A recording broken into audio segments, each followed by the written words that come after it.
你以為食生果一定健康？點解有啲老友記日日食生果，血糖反而飆升到倒都唔住，甚至搞到要入院？今日就同大家揭開背後嘅真相。好多時我哋去街市外去行過生果檔，見到啲生果五顏六色，大大個又新鮮，檔主仲係咁嗌好甜呀，好靚呀，買啲返去俾屋企老人家食啦。我哋通常都會忍唔住買幾磅返屋企。喺我哋傳統嘅觀念入面，生果就等於健康，充滿維他命。多食無妨，甚至覺得食生果可以代替食菜，或者用嚟代替零食就最完美。但係對於患有糖尿病嘅朋友，或者血糖偏高、處於糖尿病前期嘅老友記嚟講，生果絕對唔係可以隨便任食嘅免死金牌。好多醫生同營養師都鄭重提醒過，有幾種生果嘅含糖量同埋升糖指數，簡直係高到得人驚。糖尿病人就算幾想食，都一定要忍口，盡量少食為妙。今日我就同大家慢慢傾下，到底係邊5種生果咁有殺傷力，同埋背後嘅醫學原理係乜嘢？等大家以後去街市買旺或者去果欄入貨嗰陣，可以識得避開呢啲甜蜜陷阱。我哋先嚟講下夏天大家都非常之鍾意食嘅解暑聖品，冇錯就係西瓜。每逢夏天，天氣熱到30幾度，好多人都會買個大西瓜返屋企，放入雪櫃雪到凍冰冰，然後切開一半，攞隻羹袋嚟食。嗰種透心涼嘅感覺真係好正。好多人會有個錯覺，覺得西瓜食落去成口都係水，水分佔咗90%幾，應該冇乜糖分啩。其實呢個係一個極大嘅誤解。西瓜嘅升糖指數，即係我哋平時講嘅嘈嘈值，係非常之高嘅。當你食西瓜落肚之後，佢入面嘅糖分會極速咁被身體吸收，令到血液入面嘅葡萄糖濃度喺好短時間之內直線飆升。我識得一位72歲嘅陳伯伯，佢本身有10幾年嘅糖尿病史，平時食藥都控制得幾好，空腹血糖一直維持喺6點幾度左右。有一年夏天，佢啲後生買咗個大黑刺西瓜返嚟，陳伯伯覺得自己最近血糖控制得唔錯，就放肆咗少少，下晝一邊睇電視一邊食咗3大塊西瓜。結果到咗夜晚，佢覺得個人好暈，成身飆冷汗。屋企人幫佢篤手指一驗，血糖竟然飆升到15點幾度，嚇到全家人即刻帶佢去睇急症。醫生同佢解釋，雖然西瓜嘅碳水化合物總量喺每100克入面唔算極端地高，但係因為佢升糖速度太快，加上大家食西瓜通常唔會只係食1兩啖，一食就係一大片，甚至半個，積少成多，個總糖量就非常之得人驚。所以糖尿病人面對西瓜真係要非常之小心。如果真係好想食，醫生建議最多只可以食一塊麻雀牌咁大嘅份量，過客口癮就算，絕對唔可以當水咁飲或者當飯咁食。而且食嘅時間都好講究，最好喺2餐之間食，千祈唔好喺食飽飯之後即刻食。如果唔係飯氣攻心，加上西瓜嘅糖分，個血糖就真係會好似坐過山車咁直衝上天際。講完咗夏天最受歡迎嘅西瓜，我哋再來傾下另一種被譽為果王嘅生果，就係糯桔。近年嚟，香港人對鈴鈴嘅熱愛程度真係有增無減，由以前嘅泰國金枕頭，到而家馬來西亞嘅貓山王、黑刺，品種越來越多，價錢亦都越來越貴。好多後生仔女為咗孝敬父母，逢年過節或者父母生日，都會特登去果欄買幾盒靚柳返屋企。但係醫生就嚴厲警告，糖尿病人對溜溜真係要避之則吉。點解呢？因為溜溜唔單止糖分極高，佢仲有一個致命傷，就係脂肪含量都非常之高。大家可能會諗，脂肪高同血糖有咩關係？原來當高糖分遇上高脂肪，會產生一個好恐怖嘅化學作用。脂肪會減慢腸胃嘅排空速度，令到糖分吸收嘅時間拉長。聽落好似升糖慢咗係好事，錯啦！呢個情況會導致你嘅血糖喺一個非常之高嘅水平持續好耐，落唔返嚟。平時我哋食完嘢，血糖升上去之後，胰島素會出嚟做嘢，將血糖慢慢降返落嚟正常水平。但係食完流體之後，因為脂肪嘅阻礙，胰島素嘅工作效率會大打折扣，搞到身體處於一個長時間嘅高血糖狀態。呢種情況對血管嘅破壞力係極之大嘅。我有一個親戚，今年68歲，前幾年啱啱發現有輕微糖尿病。2023年佢過生日嗰陣，佢籠演佢揀生住，3排佢揀生佢。結果嗰晚佢成晚都覺得口乾舌燥，係咁飲水都要去廁所。第二朝起身對腳仲有啲浮腫，去睇醫生一查，糖化血色素高咗好多。醫生一問之下就知道係流口嘢嘅禍。所以老友記們，無論啲後生買幾靚幾貴嘅流禮俾你，你都要有定力，記住自己嘅身體狀況。真係要食嘅話，醫生話每次最多只可以食1小盒，大約係半個拳頭仔咁大，而且食完之後嗰一餐一定要大幅度減少食飯或者粉麵呢類澱粉質，仲要出去散步做客運動，幫手消耗返啲卡路里同糖分，咁先可以勉強抵消到流口帶嚟嘅負擔。除咗西瓜同流胎，仲有一種生果，每次去街市生果檔都見到黃澄澄、香噴噴，好多人都中意買嚟食或者整甜品。冇錯，就係芒果。香港人真係好中意食芒果。楊枝甘露、芒果西米露、芒果布甸，全部都係茶餐廳同甜品鋪嘅招牌菜。好多老人家覺得出面啲甜品加咗好多死甜嘅糖漿，唔健康，就自己去街市買啲新鮮呂宋芒或者愛文芒返屋企切嚟食，以為咁樣就絕對安全。但其實熟透嘅芒果，佢嘅含糖量係非常之驚人嘅。芒果入面含有大量嘅果糖同葡萄糖，當芒果越熟越軟身，表皮甚至出現黑點嗰陣，佢入面嘅澱粉質就會完全轉化為簡單糖分，升糖指數會變得極高。好多病人同醫生講：醫生，我淨係食生果，冇食糖水孔，點解血糖都係咁高？醫生就會問：你食咗咩生果呀？病人答：食咗2個大芒果。呢個就係問題所在啦。一個中等大小嘅芒果，佢嘅碳水化合物含量大約等於大半碗白飯。你食2個芒果，即係等於額外食咗成碗半飯落肚，血糖點會唔飆升呢？而且芒果好容易令人不知不覺食多咗，因為佢冇核或者核好扁，啖啖肉，口感太好，特別係有啲牙齒唔係咁好嘅70幾80歲長者，覺得芒果養假唔使點意，最啱佢哋時我變過，婆媽一次過可以食完3個芒果時。醫生建議糖尿病人如果要食芒果，一定要嚴格控制分量，每次最多食半個，而且盡量揀啲唔好熟到爛，仲有少少硬身嘅芒果，因為熟度越低，升糖指數相對會稍微低少少。另外，千萬唔好將芒果打成果汁飲。好多人以為自己榨汁好健康，但係打成果汁嘅過程入面，芒果嘅膳食纖維會被完全破壞，身體吸收糖分嘅速度會變得更快。一杯純芒果汁嘅殺傷力絕對大過一杯汽水。所以食芒果一定要食原隻切件，要慢慢刨，利用膳食纖維去拖慢糖分吸收嘅速度。跟住落嚟要講嘅第4種生果係一粒粒細細粒，好容易令人食到停唔到口，特別係喺夏天同秋天交界嗰陣當造嘅荔枝同埋龍眼。古語有云：一騎紅塵妃子笑，無人知是荔枝來。由古到今，荔枝都係非常受歡迎嘅珍果。但係喺中醫同西醫嘅角度，荔枝同龍眼對於糖尿病人嚟講，都係屬於超級高危嘅食物。首先講下含糖量，荔枝同龍眼嘅果糖比例極高，食落去特別甜。有句俗語話：一粒荔枝3把火，講嘅係佢燥熱。但如果喺糖尿病人嘅角度，直頭係一粒荔枝1羹糖，因為佢細細粒，剝一粒食一粒，好多時大家一路傾偈一路剝，不知不覺就會食咗成磅落肚。50幾60歲嘅朋友可能仲記得以前後生嗰陣，一買就係一大紮荔枝，一家人圍住食得幾開心。但係年紀大咗，新陳代謝慢咗，胰島素分泌不足，再咁樣食法就係攞命。荔枝入面有一種物質，如果喺空腹嘅時候大量進食，甚至會引發一種叫荔枝病嘅急性低血糖症狀。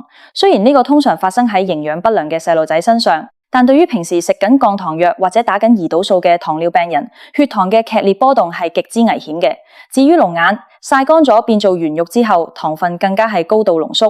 好多老人家中意用圓肉杞子紅棗嚟煲水飲，覺得補血養生。但係對於糖尿病人，呢杯簡直係糖水。圓肉嘅糖分極易溶於水，飲落去血糖即刻彈起。如果你真係想食荔枝或者龍眼新鮮生果，醫生鄭重提醒，每次絕對唔可以超過5粒。你冇聽錯，係5粒，唔係5磅。食完呢5粒，你就要當自己食咗一個甜品，要喺正餐度扣減反相應嘅碳水化合物。如果屋企人買咗一大籮荔枝返嚟，糖尿病人最好嘅做法就係攞幾粒過客癮，然後行開去，唔好坐喺前面考驗自己嘅意志力，因為真係好難忍得住。最後一種要同大家鄭重提醒嘅係，好多人中意一邊睇電視一邊當零食咁啪入口嘅提子。提子有好多顏色，紅提子、青提子、黑提子，仲有近年好流行貴到飛起嘅日本香印提子同橙黃。好多人覺得提子有抗氧化功效，連皮食仲可以吸收到花青素，對眼睛好，對心血管好，於是就大條道理咁瘋狂食。特別係香印提子，又脆又甜又無核，真係會令人食到上癮。但大家要認清一個殘酷嘅事實，提子，特別係而家經過人工改良、甜度極高嘅品種，佢哋嘅含糖量係高到嚇死人嘅。你食一粒橙黃提子，入面嘅糖分隨時等於你食半粒方糖。提子入面含有大量嘅葡萄糖同果糖，葡萄糖係可以直接進入血液被身體利用嘅糖分，所以佢令血糖升高嘅速度係極之快嘅。我記得有個65歲嘅張太，佢平時好注重健康，唔食零食，唔食甜品。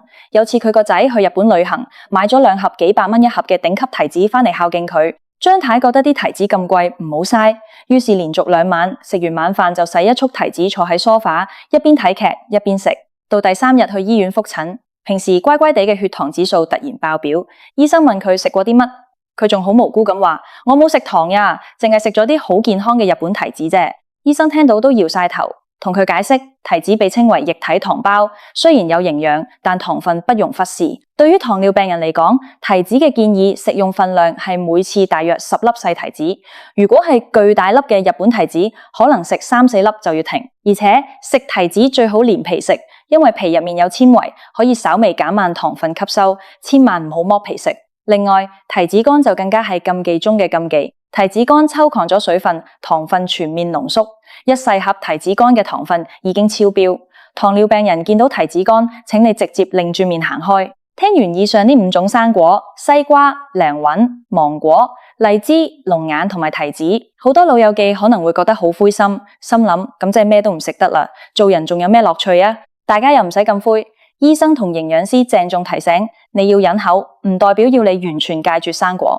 生果入面嘅維他命鈣、鉀質同埋膳食纖維，對身體依然係非常重要嘅。關鍵在於你識唔識得揀同埋控制分量。既然高糖嘅生果要避開，咁糖尿病人應該揀啲咩生果食呢？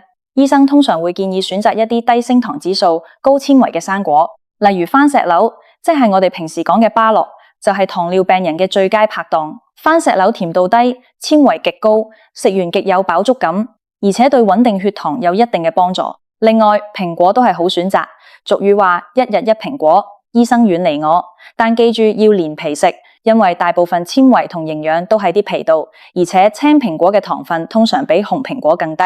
仲有就係奇異果。奇異果雖然食落有啲甜，但佢嘅升糖指數其實唔高，而且含有豐富嘅維他命鈣，對增強抵抗力非常有幫助。建議大家可以揀綠色奇異果，因為黃金奇異果嘅糖分會相對高少少。此外，莓類水果例如藍莓、士多啤梨、紅桑子都係非常健康嘅選擇。佢哋含糖量低，但抗氧化物極豐富，對保護糖尿病人嘅微血管非常有益。大家去街市或者超級市場買菜嗰陣，不妨將注意力由嗰5種高危生果轉移去呢啲健康生果身上。除咗揀啱生果，食嘅時間同方法都係一門極大嘅學問。好多香港人習慣食完晚飯，成家人坐低切碟生果食，當係飯後甜品。其實呢個習慣對於糖尿病人嚟講係非常之錯嘅。晚餐通常已經食咗白飯或者粉麵，身體已經攝取咗大量碳水化合物，血糖正在上升階段。如果呢個時候再啪一碟生果落肚，就好似火上加油咁，令到血糖飆升到一個極點，加重胰臟嘅負擔。最理想嘅食生果時間其實係喺2餐之間，例如下晝3-4點，肚仔有少少餓嗰陣，食一份生果當下午茶，咁樣既可以補充能量，又唔會令血糖劇烈波動，仲可以避免晚餐因為太肚餓而暴飲暴食。另外，分量控制係重中之重，醫生通常會用1份生果嚟做標準。咩叫1份生果呢？簡單嚟講，大約係一個女性拳頭咁大嘅生果，例如一個細蘋果、一個細橙或者一個奇異果。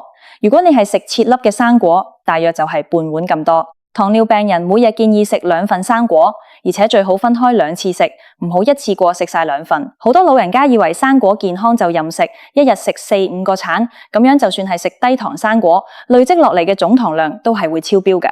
大家要記住一條方程式，低升糖指數加上適當分量，先至等於安全。如果你將低升糖嘅生果當飯咁食，結果一樣係會中伏。仲有一個好重要嘅觀念要同大家釐清，就係生果一定要原籽食，千祈唔好榨汁飲。頭先講芒果嗰陣都輕輕提過，呢度要再詳細解釋下。好多孝順仔女見老人家牙齒唔好，就買部幾千蚊嘅慢磨榨汁機，日日榨鮮橙汁、鮮蘋果汁俾父母飲。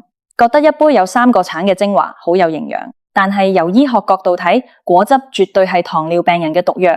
當生果被榨成汁，入面最寶貴嘅膳食纖維會被隔走或者破壞，剩下嘅就只係純純嘅果糖水。膳食纖維喺我哋腸道入面就好似一個海綿咁，可以減慢身體吸收糖分嘅速度。冇咗呢層保護，果汁一落肚，糖分就直衝入血，血糖飆升速度同飲可樂冇分別。而且你平時食一個橙已經飽，但飲一杯橙汁要用3個橙，你不自覺地就攝取咗3倍嘅糖分同卡路里。如果老人家真係牙齒唔好，咬唔到硬嘅蘋果，可以將生果切得細粒啲，或者用攪拌機打成生果蓉，都絕對好過淨係飲過濾咗嘅果汁。